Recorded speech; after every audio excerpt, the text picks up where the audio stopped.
Russia keeps losing many T-90 tanks.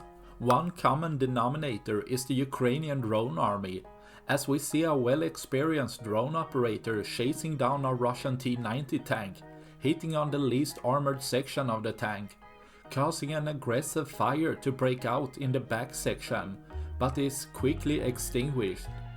The drone does however immobilize the tank, causing the crew to abandon the tank,